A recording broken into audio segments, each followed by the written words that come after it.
Assalamualaikum warahmatullahi wabarakatuh. Saya Ilhamdi Prayadi Putra.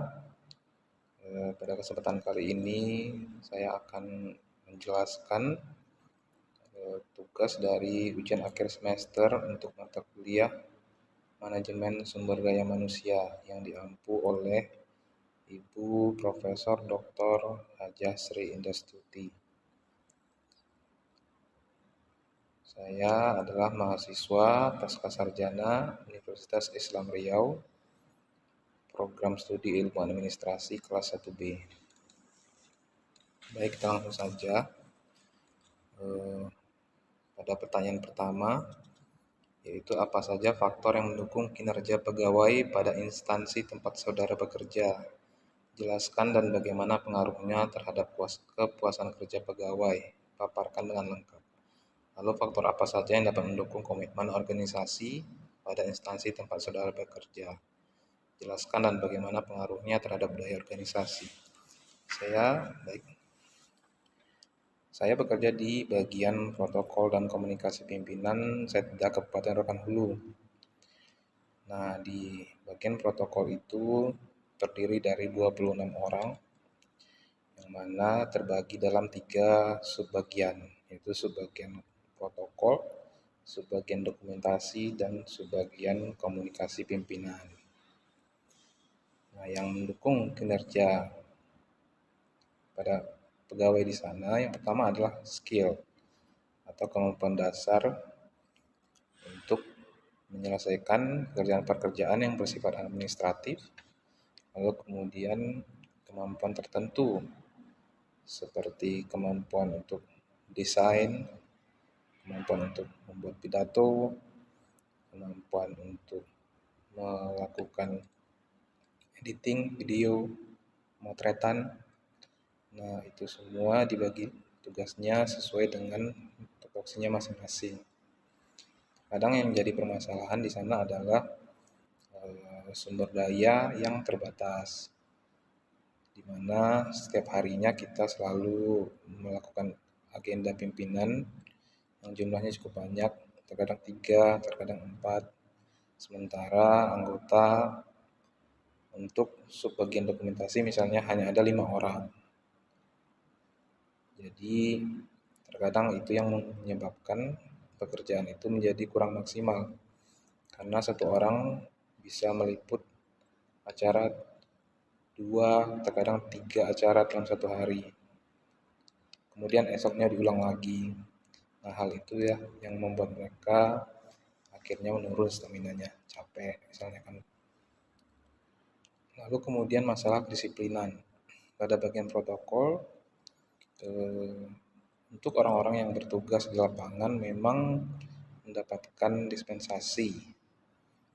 Mereka tidak harus masuk setiap pagi untuk absen. Cuma terkadang hal ini disalahartikan. Meskipun mereka terkadang tidak ada kegiatan, mereka tidak masuk kantor pada hari itu atau pada pagi itu. Yang kemudian menyebabkan rekan-rekan yang lain pun mengikuti jejak mereka.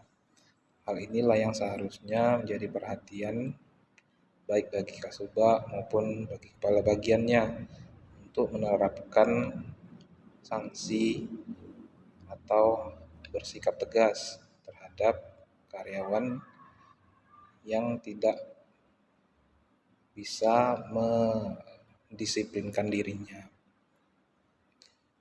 Nah, kendala lainnya di bagian protokol adalah tidak semua dari setiap pegawai itu mendapatkan insentif dari pekerjaan yang dilakukannya, karena memang keterbatasan anggaran pada pendapatan daerah yang menyebabkan hanya segelintir orang saja yang masuk di dalam SK atau yang tercantum namanya di dalam SK yang mendapatkan insentif. Nah, hal ini juga yang menjadi pengaruh bagi semangat bekerja bagi sebagian dari mereka.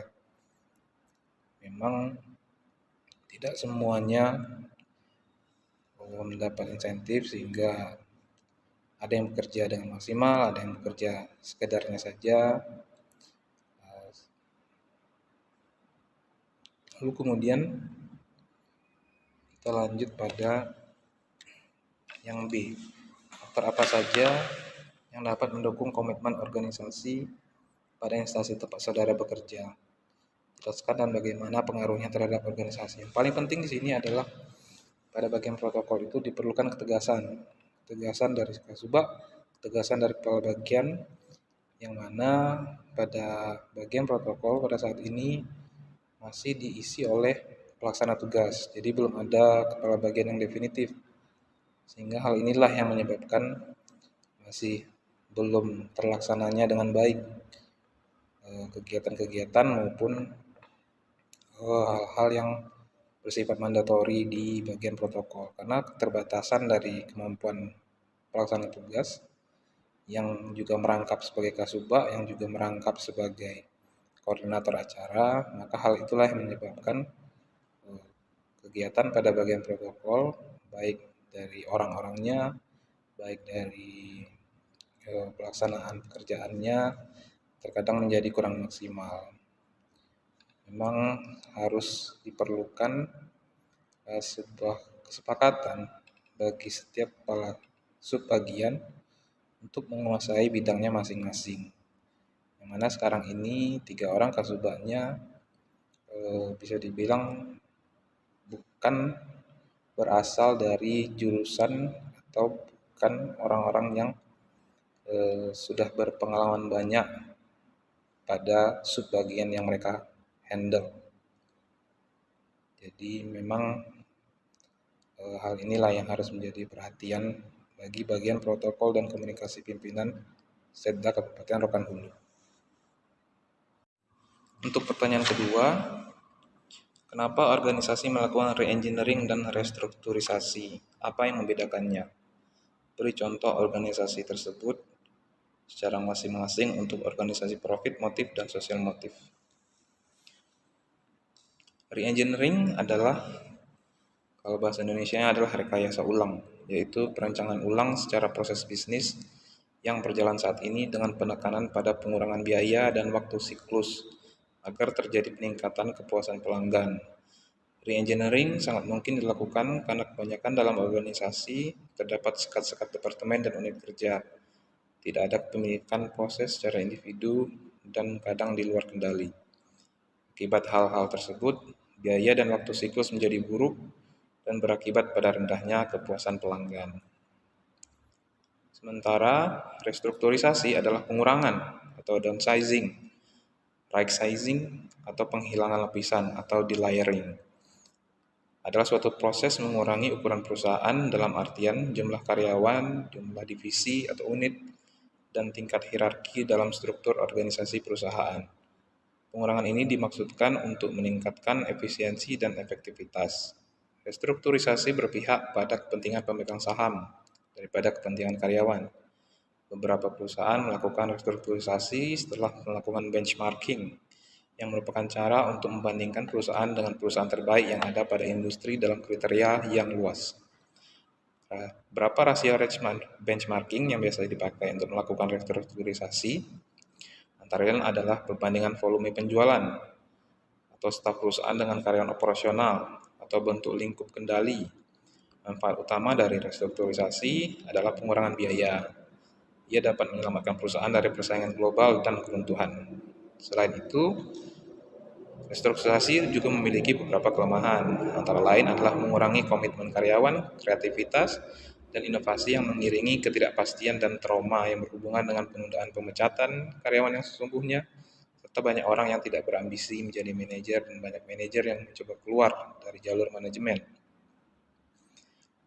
Salah satu contoh dari re-engineering adalah pertama dari PT KAI, PT Kereta Api Indonesia, yang melakukan perubahan radikal yang diawali dengan pemesanan tiket secara online dan pembayaran melalui banyak channel atau akun-akun.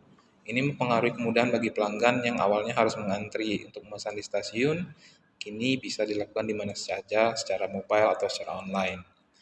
Lalu kemudian salah satu contoh di re-engineering pada perusahaan sosial non-motif, yaitu pada Ditjen Imigrasi yang menggunakan sistem informasi manajemen keimigrasian untuk mempermudah dalam pendaftaran paspor secara online.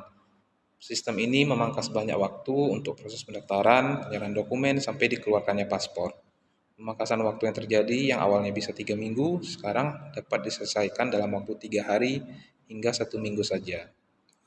Reengineering mempunyai kesempatan yang besar untuk berhasil apabila dilihat sebagai upaya untuk mengembangkan dan menciptakan daya saing baru. Selain itu, bukan untuk mengutamakan penekanan biaya dan menurunkan jumlah tenaga kerja. Di dalam reengineering ada cost yang harus dibayar dan harus disadari sejak awal. Tiap individu harus bersedia berkorban dengan satu atau lebih cara. Perusahaan harus mempertimbangkan mana yang lebih besar, apa yang dapat dicapai, dan mengorbankan biaya yang harus ditanggung. Lalu kemudian contoh kasus dari restrukturisasi. Saya ambil dari Pertamina Persero. PT Pertamina Persero dalam tahun 2021 kemarin telah melakukan restrukturisasi perusahaan dengan membentuk holding dan 6 subholding baru dalam waktu 1 tahun. Manfaatnya yaitu untuk mengelola bisnis inti tersebut, mulai dari upstream subholding, refining, petrochemical subholding, commercial subholding, gas subholding, dan shipping. Proses ini telah menghasilkan struktur korporasi yang padat, sehingga span of control dan pengelolaan anak perusahaan menjadi lebih optimal. Pada tingkat holding, usai restrukturisasi, yang sebelumnya ada 11 direktorat, sekarang dikurangi menjadi hanya 5 direktorat, sehingga organisasi lebih lean dalam pengambilan keputusan, lebih cepat dan efisien.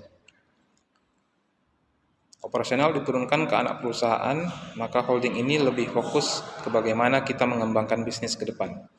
Transisi energi dari fossil fuel akan bergerak menjadi new and renewable energy dan green environment. Inilah yang menjadi tugas besar untuk holding tersebut. Proses pengambilan keputusan untuk investasi yang lebih ringkas ini, maka Pertamina dapat memangkas biaya operasional dan melakukan penghematan biaya investasi, salah satunya melalui integrasi proses bisnis dari hulu sampai hilir.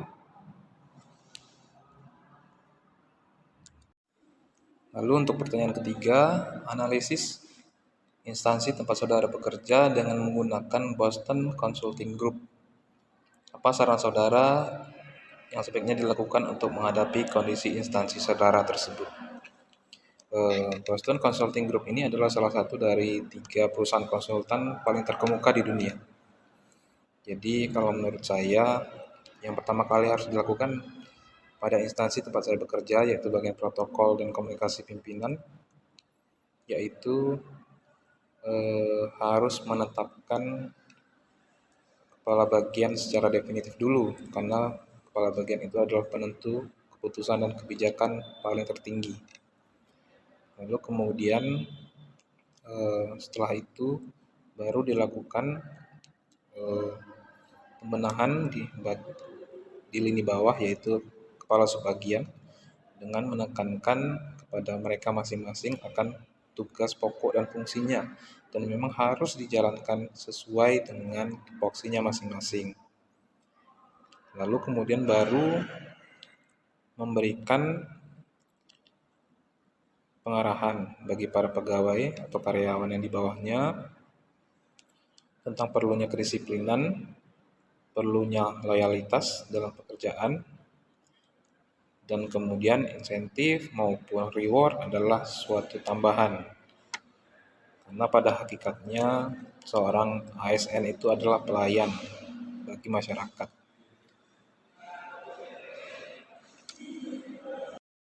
Sekian yang dapat saya sampaikan.